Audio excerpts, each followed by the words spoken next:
जिस MK2 के पास जिम्मेदारी होगी कि ये जैगुआर, मिराज 2000 और जो MiG-29 जैसे एयरक्राफ्ट हैं इन्हें रिप्लेस करें। अब क्योंकि भारत इस समय कोई 5th जनरेशन फाइटर एयरक्राफ्ट खरीद नहीं रहा है बल्कि खुद से डेवलप कर रहा है, इसलिए निकट भविष्य में 5th जनरेशन फाइटर एयरक्राफ्ट की ज़रूरतों को पूरा करेगा हमारा एडवांस मीडियम कॉम्बैट एयरक्राफ्ट। तो अब 4.5 जनरेशन एयरक्राफ्ट से लेकर के 5.5 जनरेशन एयरक्राफ्ट के बीच में एक जो गैप है, तो उस गैप को भरने की जिम्मेदारी जो मिल सकती है वो ऑर्का को मिल सकती है। लेकिन इसके लिए अभी हमें इंतजार करना पड़ेगा। एक तरफ जहां राफेल और Su-30 MKI भारत की फ्रंटलाइन फाइटर्स की जो फ्लीट है उसको बनाए रखे हुए हैं, तो ऐसे में भारतीय वायुसेना को उम्मीदें ये भी है कि तेजस MK2 और AMCA आने के बाद जो स्ट्रेंथ है उसमें निसंदेह बड़ी मात्रा में इजाफा होगा। अब बड़ा सवाल ये है कि इंडियन एयरफोर्स अभी भी 4.5 जनरेशन या 4.5++ जनरेशन एयरक्राफ्ट पे क्यों जाके टिकी है, क्योंकि आप एक चीज़ गौर करेंगे कि 4.5 जनरेशन के जो एयरक्राफ्ट है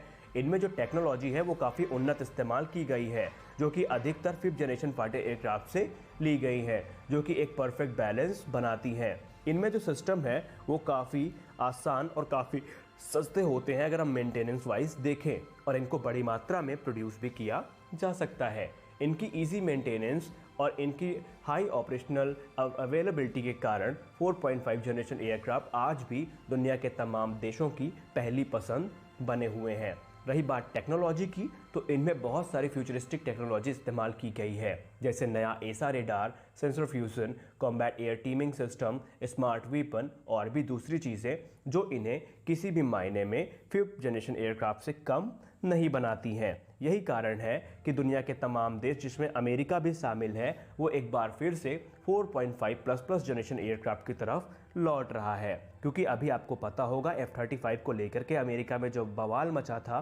जिसमें अमेरिका के वायुसेना प्रमुख ने ये कहा था कि हम हर किसी छोटे से छोटे ऑपरेशन के लिए स्टेल्थ फाइटर्स का इस्तेमाल नहीं कर सकते, क्योंकि इनकी ऑपरेशनल कॉस्ट और मेंटेनेंस कॉस्ट बहुत ज़्यादा होती है। और यही कारण है कि अमेरिका एक बार फिर से F-15EX के तरफ लौट रहा है। या हम ये कह सकते हैं कि अमेरिका अपने लिए एक डेडिकेटेड नया 4.5++ जनरेशन एयरक्राफ्ट डेवलप करने की बात भी कर रहा है। अब यहाँ पे इंडियन एयरफोर्स की बात हम फिर से करते हैं। दरअसल इंडियन एयरफोर्स को इस समय जो ज़रूरत है वो ये है कि वो अपनी 42 स्क्वाड्रंस को मेंटेन कर सके, जो कि उसके लिए बहुत ज़रूरी है। लेकिन घटती स्ट्रेंथ के कारण इंडियन एयरफोर्स अभी काफ़ी चिंता का सामना कर रही है। अब इसको पूरा करने के लिए इंडियन एयरफोर्स की तरफ से एक कोशिश ये की गई थी कि क्यों ना एडिशनल राफेल जेट लिए जाएं, लेकिन 36 राफेल जेट के बाद अभी तक इंडियन एयरफोर्स ये डिसाइड नहीं कर पाई है कि उसे एडिशनल राफेल जेट में जाना है या नहीं जाना है, क्योंकि 36 राफेल जेट अभी पर्याप्त नहीं है इंडियन एयरफोर्स की ज़रूरत को पूरा करने के लिए। शुरुआत में ये कहा गया था कि इंडियन एयरफोर्स का प्लान ये है कि वो अनदर 110 जो राफेल जैसे फाइटर जेट्स हैं उनको इंडक्ट कर सकती है, लेकिन आज तक इसको लेकर के कोई भी चीज़ सामने नहीं आई है जिससे ये चीज़ कंफर्म हो सके। अब यहाँ पे अगर हम MMRCA की बात करें तो वो काफ़ी ज़्यादा कॉम्प्लिकेटेड हो चुका है, क्योंकि एक तरफ जहाँ F-15EX और Su-35 जैसे जेट एयर सुपरियॉरिटी फाइटर्स हैं, वहीं F-18 सुपर हॉर्नेट, राफेल और यूरोफाइटर टाइफून मीडियम कैटेगरी में आते हैं। रही बात ग्रिपेन E और F-16 की, तो ये लोअर मीडियम कैटेगरी में आते हैं, जिसमें हमारा तेजस MK2 भी शामिल है।